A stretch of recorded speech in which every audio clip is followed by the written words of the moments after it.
Sunday അതുകൊണ്ട് എന്തെങ്കിലും lunch prepare ചെയ്യാൻ വിചാരിച്ചത്. അപ്പോഴാണ് എന്തെങ്കിലും ഒരു കുക്കർ മേടിച്ചില്ല, അതിലെന്തെങ്കിലും ഉണ്ടാക്കുമെന്ന് വിചാരിച്ചത്. ചോറ് വെക്കാനാണ് ഞാൻ ആദ്യം വിചാരിച്ചത്. അപ്പോൾ അമ്മയെ വിളിച്ച് ചോറ് വേവാൻ എത്ര വിസിലൊക്കെ വേണമെന്ന് വെച്ചപ്പോൾ അമ്മ പറഞ്ഞു എൻ്റെ അടുത്ത്, നീ ഒരു കാര്യം ചെയ്യുക, എന്നെ ഒരു വെജ് ബിരിയാണി ആക്കുക, നിൻ്റെ ഉള്ള പച്ചക്കറി എടുത്ത് അരിഞ്ഞിട്ടാൽ മതി എന്ന് പറഞ്ഞു. അപ്പോൾ ഞാൻ വിചാരിച്ചു ഓക്കെ പിന്നെന്താ വെജ് ബിരിയാണി ആക്കാമല്ലോ. അങ്ങനെ ഞാൻ അതിന് വേണ്ടിയിട്ട് ഒരു പകുതി തക്കാളി അരിഞ്ഞെടുത്തു. പിന്നെ പൊട്ടറ്റോ, ചെറിയ പൊട്ടറ്റോ മൊത്തത്തിലെടുത്തു കേട്ടോ അരിഞ്ഞ്. പിന്നെ സവോളയുണ്ട്, ഇതിനകത്ത് ബീൻസും കാര്യങ്ങളൊക്കെ ഇടും. എൻ്റെ ഈ 3 സാധനങ്ങളുണ്ട്, ഇത് മാത്രമേ ഇട്ടുള്ളൂ കേട്ടോ. ഇതാണ് ഗൈസ് എൻ്റെ പുതിയ കുക്കർ. ഞാൻ അതിലേക്ക് ഇച്ചിരി എണ്ണ ഒഴിച്ചു, വെളിച്ചെണ്ണയാണ് കേട്ടോ ഒഴിച്ചത്. പിന്നെ ബേലീസും പിന്നെ അതിൻ്റെ മസാലയുടെ കൂടി കിട്ടി എന്തോ ഒരു സാധനം കണ്ടു, അപ്പോൾ അതും കൂടി ഇട്ടെടുത്തു.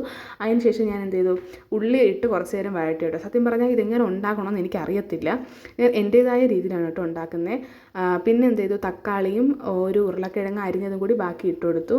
ഇത് കുറച്ച് നേരം കൂടി വഴറ്റിയതിന് ശേഷം ഇതിലേക്ക് എൻ്റെ ഉള്ള എല്ലാ പൊടികളും ഞാൻ ഇതിലേക്ക് ആഡ് ചെയ്തിട്ടുണ്ട് കേട്ടോ. മല്ലിപ്പൊടി, മഞ്ഞൾപ്പൊടി, മുളക് പൊടി, പിന്നെ ഗരം മസാല, പിന്നെ പെപ്പർ പൗഡറും കൂടി ഇട്ടിട്ടുണ്ട്, കുരുമുളക് പൊടിയും കൂടി ഇട്ടിട്ടുണ്ട്. അതും കൂടി ഇട്ടിട്ട് മിക്സ് ചെയ്യാൻ പാടായതുകൊണ്ട് ഞാൻ കട്ട് ചെയ്ത് വെച്ച് പിന്നെ മിക്സ് ചെയ്തിട്ടാണ് കേട്ടോ നിങ്ങളെ കാണിച്ചു തരണേ. കാരണം എൻ്റെ കയ്യിലാണ് ഫോൺ ഇരിക്കുന്നത്, എനിക്ക് രണ്ടും കൂടി ചെയ്യാൻ പാടായിരുന്നു. പിന്നെ ഞാൻ 1 കപ്പ് വെള്ളം ഒഴിച്ചു. ഇവിടെയാണ് കൈസ് എനിക്ക് പാളിപ്പോയത്, ഇത്രയും വെള്ളം വെക്കേണ്ട ആവശ്യമില്ലായിരുന്നു.